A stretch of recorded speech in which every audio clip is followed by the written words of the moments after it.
A língua tem poder sobre a vida e sobre a morte. Os que gostam de usá-la comerão do seu fruto.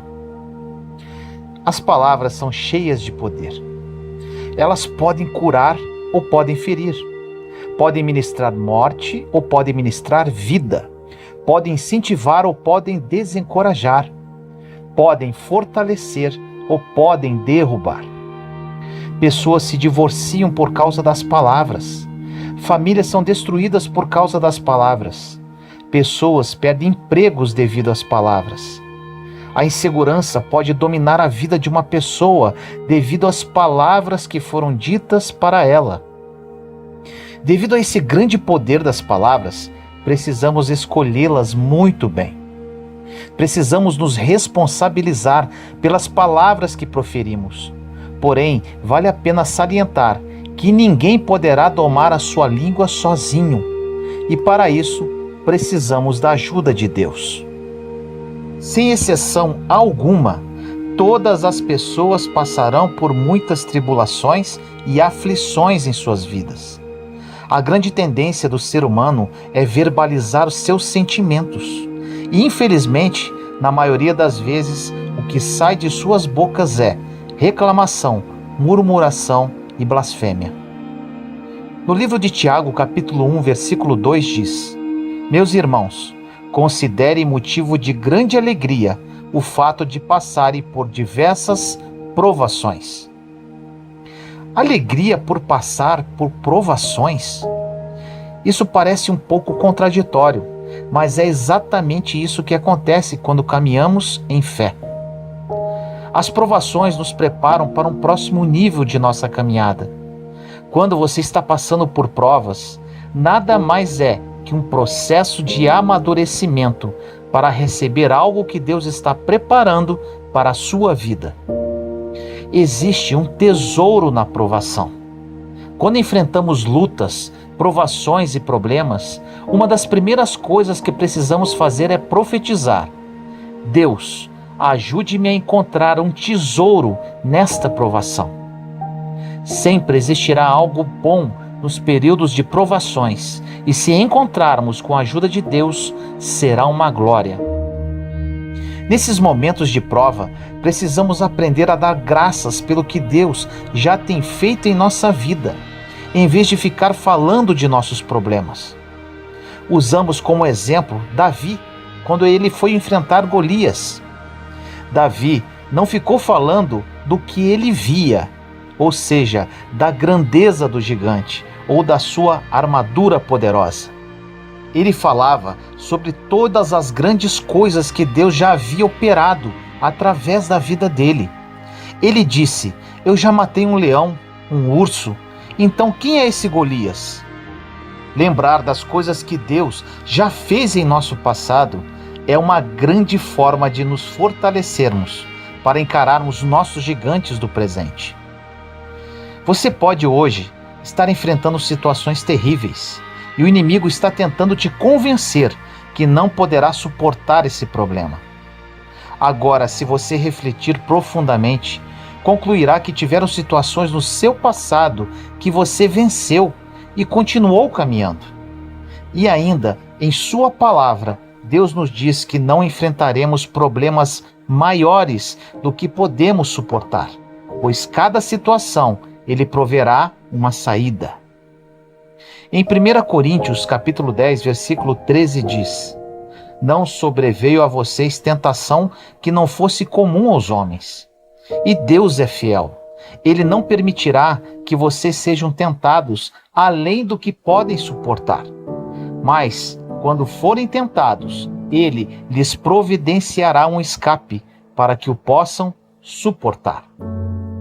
Nunca diga: não tem saída, isso é demais para mim.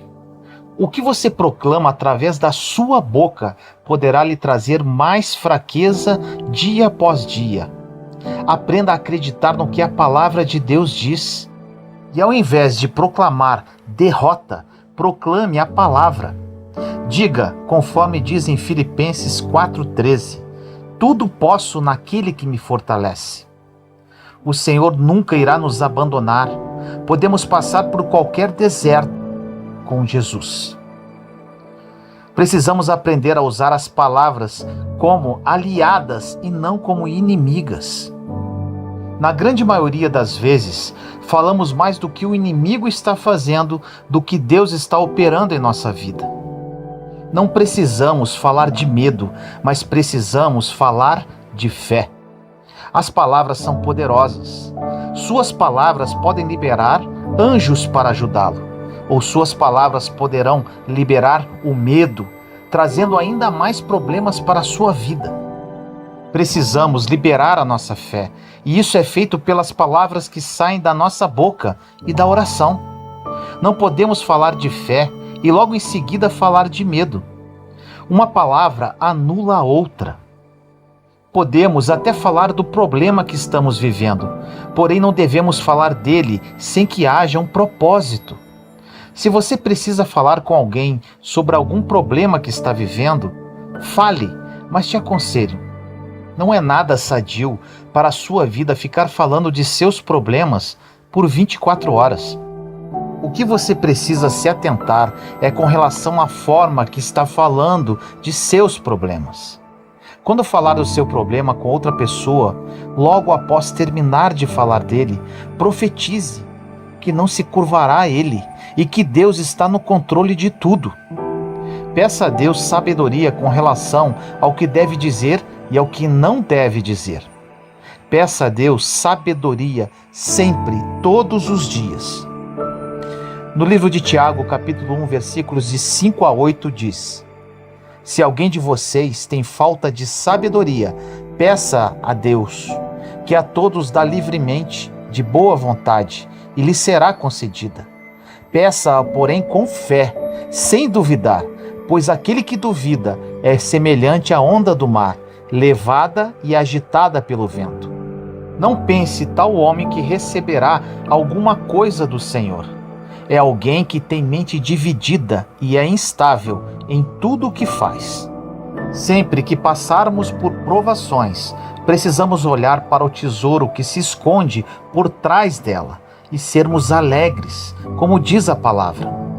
Agora, mesmo se fizermos algo errado e pedirmos perdão para Deus com um arrependimento autêntico, Ele nos perdoará e nos tirará dessa confusão.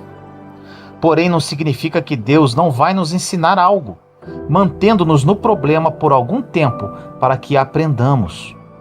O que não podemos fazer enquanto aguardamos o agir do Pai, como diz na passagem, é ter duplo ânimo. Fé e incredulidade não andam juntos. Oramos e profetizamos sobre a nossa vida na presença de nossos amigos cristãos. E logo em seguida, murmuramos e reclamamos com nossos amigos incrédulos. Isso é muito comum. Um grande exemplo da Bíblia que nos ensina como devemos agir no tempo de provação foi Jesus. Ele, no tempo de provação, falou muito pouco. No livro de Isaías, capítulo 53, versículos 6 e 7 diz: Todos nós, tal qual ovelhas, nos desviamos, cada um de nós se voltou para o seu próprio caminho, e o Senhor fez cair sobre ele a iniquidade de todos nós. Ele foi oprimido e afligido, contudo não abriu a boca. Como um cordeiro foi levado para o matadouro, e como uma ovelha que diante de seus tosquiadores fica calada, ele não abriu a boca. No livro de João, capítulo 14, versículo 30 diz: Já não falarei muito convosco, porque vem o príncipe deste mundo, mas ele não tem nada em mim. Jesus estava passando por muita pressão, muita responsabilidade e com as emoções à flor da pele, chegando até a suar sangue. Ele calou-se para não expor os seus sentimentos. Jesus estava numa batalha mental e emocional, mas ele decidiu manter a sua boca fechada. O príncipe deste mundo era Satanás. Jesus decidiu não abrir a boca para não dar munição, entre aspas, ao inimigo. Às vezes entregamos e perdemos todas as bênçãos que Deus tem para nós, porque não fechamos a nossa